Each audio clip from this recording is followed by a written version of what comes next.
So back when I was growing up in school, the world was a very different place. My vision was not as good as it is now.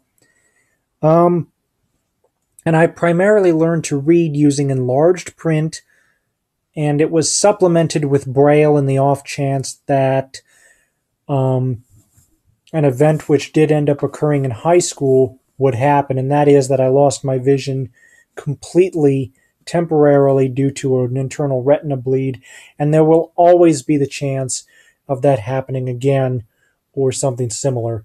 I was born entirely blind. Surgery corrected my vision. It's kind of like the way to describe the surgery is if you're into sewing, it's kind of like sewing a button onto a shirt. That's basically what they did. It was cryo surgery. They sewed my retina back together. It was experimental. They weren't sure it was going to work. By the time that it did work, my right eye had already been detached. I can't see anything out of my right eye, not even color. So growing up in school, as a result, I ended up relying on large print texts. I cannot read regular print texts without you can hear me kind of muffled behind my hands. This is what I sounded like and do sound like when I'm trying to read regular print text. I can do it, but it's not ideal if you want to hear what I'm saying. We didn't have, or at least I wasn't aware of, the selection of portable video magnifiers at the time. In junior high school, I used this magnifying sheet because I figured that was all that I needed. I figured I didn't need anything more. But the question is not necessarily, it's thriving versus surviving. And thinking back, I think I probably was just surviving, whereas had we invested a little bit more, I probably could have gone on to thriving. I mean, I made it through, and I got good grades, and I did really well, but I'm just saying it could have been better as far as accommodations and technology were concerned. And again, this is looking back on 15 years of experience. So I was using the sheet magnifiers and enlarged textbooks. I did end up having to slouch over to read some of that. I did have a reading stand, but for some reason that never followed me into junior high. I don't know if it was too bulky or what happened. So if I scooch over, see, we didn't have portable video magnifiers like this, or at least I wasn't aware of them when I was growing up. And these days, I've got a Pebble here, this really old Pebble here. I don't use it, and do you know why I don't use it? Take a look at the case here. I don't know how well you can see that, but this is at least, I don't know, 1.5 inches thick, and it has a very, very uncomfortable belt clip on it. It's just not ideal. It's supposed to be portable. You're supposed to be able to take it places. It just, in my view, it just didn't work out all that well. Certainly not when compared to the software that you have on the iPhone these days. You can take a look at a prior video I did on a software piece called Vision Assist for more information on that. So these days I use screen magnification. I tend to adjust the brightness on my computer quite a bit throughout the day because I am very glare sensitive. And after a while, it's almost like, how do I explain this? It's like the screen after a while ends up becoming brighter than it originally was, even though I haven't touched the brightness settings at all. So there's that. On the iPhone, I have started using VoiceOver a lot more. Again, going back to the software, I told you I have software that can enlarge for portable video magnifier use. The problem is using this for portable use, and I do apologize for looking at the phone so much. A notification crept in on the last time I did this video, so I'm being extra careful now. Because I don't want to give anybody's personal contact info away. Anyway, so using it for portable magnifier use, these kinds of devices are primarily meant for at-a-glance information. They're not meant to necessarily read a novel with.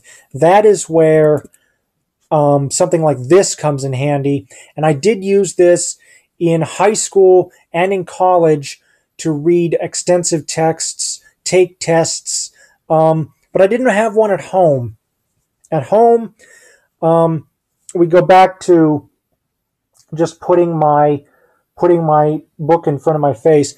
And the problem with these college textbooks, again, we go back to the glare sensitivity.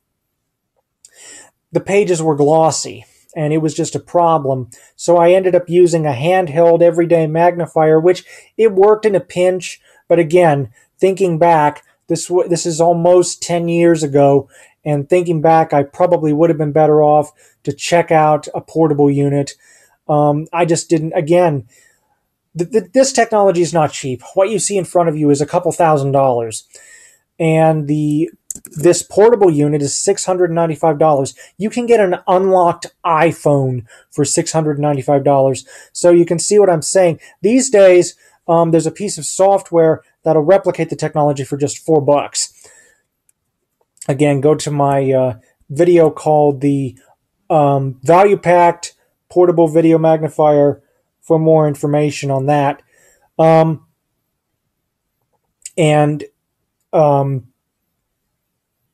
Just it does the same thing for a fraction of the cost, and I use it all the time. But again, I use VoiceOver on the iPhone because if I do not, right now this is the typical distance. This is the typical distance that a normal person would see, right? Okay, I can't see what's there. I can see that I have notifications, but I cannot see what they say. In order to do that, I have to bring it about right here.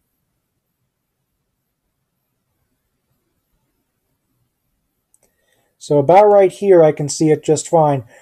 But again, you have to, the whole issue of prolonged use. So I do like to use VoiceOver. I use the on-screen Braille keyboard a lot.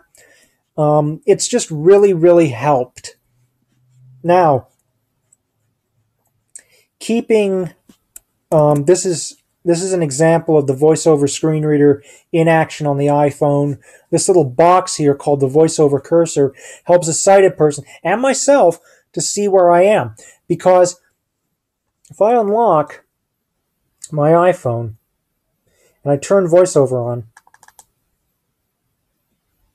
VoiceOver on. So I can see that there is a folder, or at least what I think is a folder, here on the screen. So if I tap where I think the folder is, convert free. Okay, I find out. Tap to open. I find out that that's not a folder. That's actually an app called Convert Free.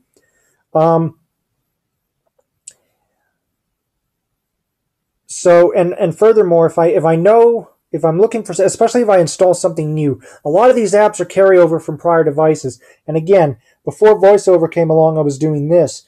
So a lot of the icons I'm used to, I can kind of get their color schemes from far away. But in case I can't, I can tap to open. I can move this around. FlightAware Dictionary, Mac Tracker, Wikipedia, NASA, Mac Tracker, Wells Fargo, Drive, Translate, Grand Clock, Translate. Okay. Double tap to open. Okay, so you get the idea. So from a distance, from a comfortable distance, this is to be like what everybody else can see. I can just YouTube. Tap the icon, and it tells me that that's YouTube, and I can just double tap, go in there, and do whatever I want to do on YouTube. Screen locked. So you get the idea. VoiceOver with its nice big cursor has really, really helped.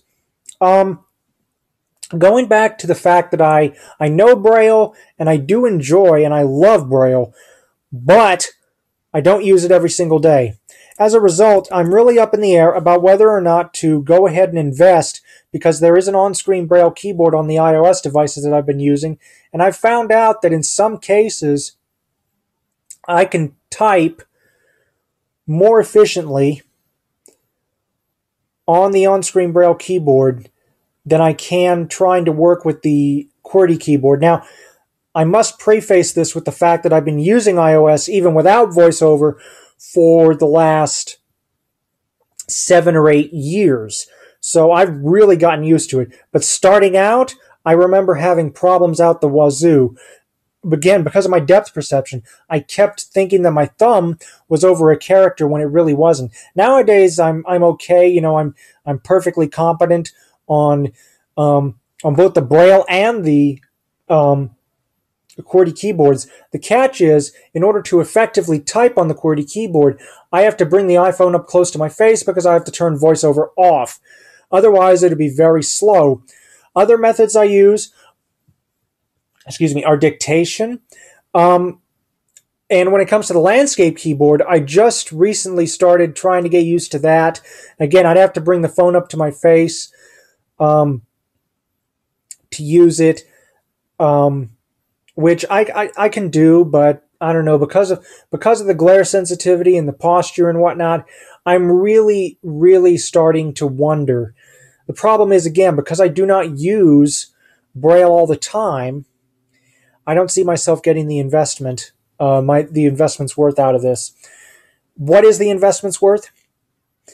This particular device you see in front of you, which will be the equivalent of a printed screen and QWERTY keyboard that you could get for maybe $50, $60 for the keyboard, and the screen's, of course, already built into whatever device you're using. The equivalent of that for a person who is entirely blind is this is $1,000. This is around $1,000, and you can get an iMac for $1,000. You can get a very nice PC for $1,000. This is a accessory, and because this can only display, because here we have all these dots here. Each of these rows of dots here, where you see my magnifier moving up and down, that's one character. There are 12 of these. So in other words, for $1,000, you get a 12-character display, which is perfectly fine for an iPhone. But if you want anything higher end, you have to pay $2,000, $3,000, $4,000, $5,000, or even $6,000.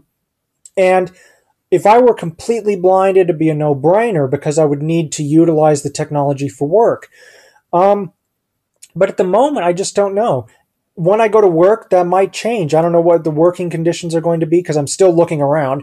I don't know what working conditions are going to be, what kind of paperwork I'm going to have to do, how much time I'm going to have to spend on the computer in front of the computer screen, that sort of thing. I don't know yet. But at the moment, I just don't see myself reaping the investment because, again, Braille, I'd certainly enjoy using it, but it, being that I was brought up reading print first and Braille second, I just don't see myself utilizing the technology. Even to save, the way I see it is this could help me save wear and tear on my eyes. But is that worth the $1,000, considering that more than likely I'd probably end up using it at the end of the day, and I don't know if I'd use it all the time at the end of the day every day, or what. I just don't know. So what does this look like? This is some text that I typed earlier. You can see that we have one key highlighted in red. That's the control key on the device. So if I type here, take a look here. When we see keys pressed, take a look up here where the arrow is. Watch this. So I just typed, "Hello, YouTube," and you could probably see the keys lighting up in red, and this is displaying what would be spoken by the speech to a user of a Braille display. Now again, because I primarily rely on magnification and large print, and have done so for so long, I'm really up in the air about whether or not this technology could help, especially considering the high investment. Another example is the Freedom Scientific Focus 14 Blue. Again, same as the other display, only 2 extra characters, and made by another manufacturer. And again, it would work with my iPhone, and I could keep the iPhone in my pocket and be able to read what's on the screen in Braille. But I don't know. I honestly really do not know. And the local state services is going to get me a new laptop and a video magnifier that can fold up for portability and yet be used as a desktop. In total, my plan is calling for over $3,000, maybe $4,000. Again, $4,000 in government money in technology to help me out in the workplace. I was asked whether or not I would want a Braille display, and I'd suggested that I keep up with my Braille. I certainly agree with keeping up with my Braille, but I just don't know. This is why I actually put together the video and telling you how things went. Right now, like I said, my peripheral vision is kind of, oh, maybe I didn't. I'm sorry. Like I said, second time doing this. My peripheral vision is not the best. It's roughly 60 in one direction, 30 in another. Maybe it's 60 all around. I don't know, but it's definitely not 90, and my right eye is completely dead. So my peripheral vision's off. I'm glare sensitive. And on occasion, I personally don't notice it. I don't notice any changes. But from time to time in the vision exams, I get anywhere between 2070 to 2100. So my guess is it probably does fluctuate. I don't know. I honestly don't know. But at the moment, it's stable. It could go, there's always a chance it could go. The chances of that happening are low. But I just don't see. Maybe you guys can help me out. Maybe you can give me some advice. But I just don't see, maybe once I get into the work environment, that'll change. But right now, I just don't see the benefit of utilizing a Braille display when, for the most part, I just use large print. I honestly don't know. In fact, I would like your thoughts. Thank you for watching. Comments are welcome. And have a nice day.